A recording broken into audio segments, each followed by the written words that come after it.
Assalamualaikum guys. Lama tak buat video. Saya ni nak buat video sikit berkaitan dengan baby rat. Okey.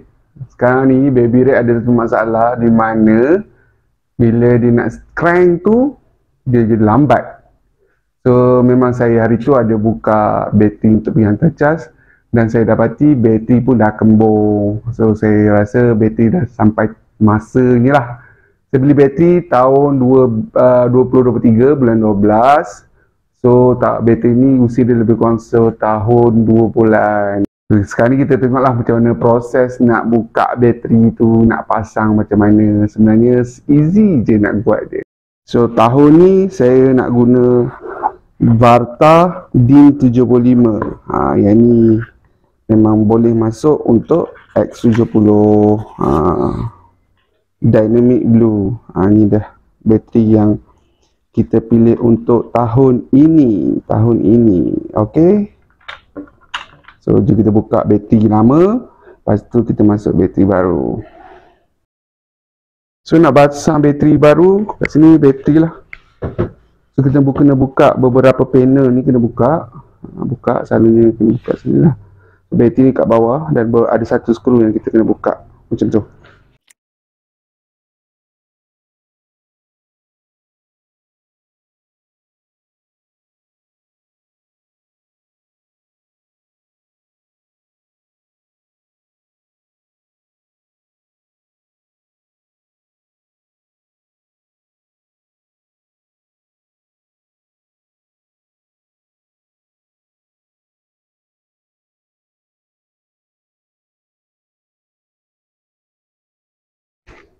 Okey, sekarang kita dah buka dah semua klip-klip tu. Sekarang ni kita nak cabut. Panel ni. Okey, panel ni dengan panel situ. Dan kita boleh buka skru dekat bawah untuk keluarkan bateri. So dulu saya pakai bateri Sentry Marathon DIN66L. Ini standard bateri A70 lah. 2012, 23. So kita keluarkan. So kita ambil 10. Dia ada satu skru yang dua skru yang kita kena buka dekat bawah ni. Dekat belah sini dia ada bracket yang pegang bateri tu supaya tak berjalan, tak terkeluar. So buka dulu bracket tu.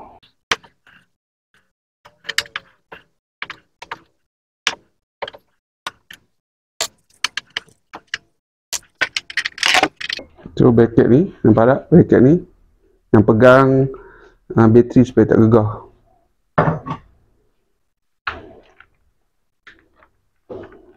Okey, tak boleh goyang pak. Tak boleh goyang kan? So kita start engine dulu.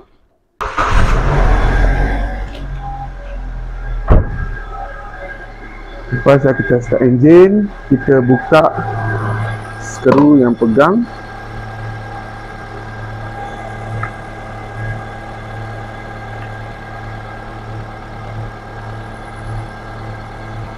Skru yang pegang terminal bateri. Menggunakan dulu, membuka base. Menggunakan dulu.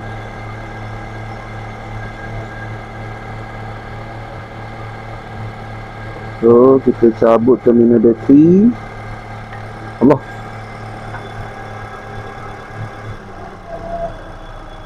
Cabut terminal bateri.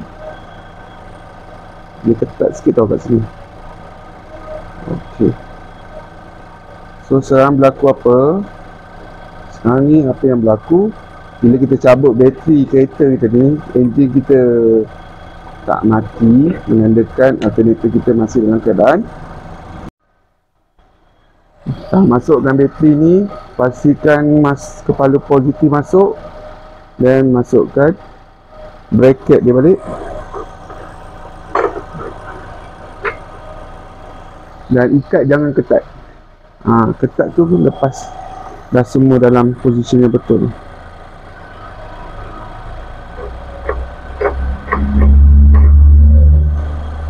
Ikat sikit. Okey. Lepas tu kita ikat lagi sebelah.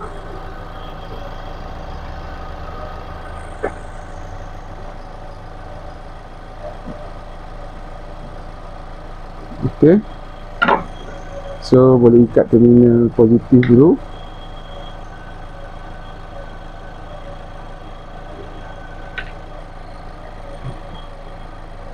So bila pakai T ni hati-hati takut terlebih tok patah pula. Okey, rasanya okey tu. Okey, buka balik.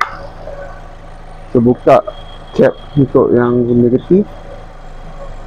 Masukkan yang negatif, ikat betul-betul supaya dia boleh charge diri.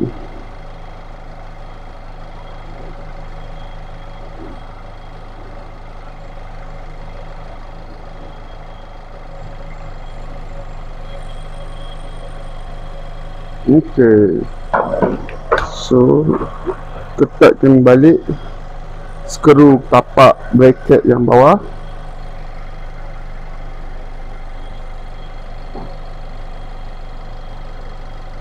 Okay, bracket ada 2 skru kat bawah, ikat.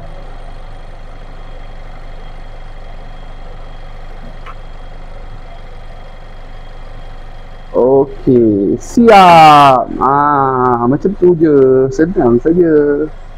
Dah siap. Jangan lupa follow.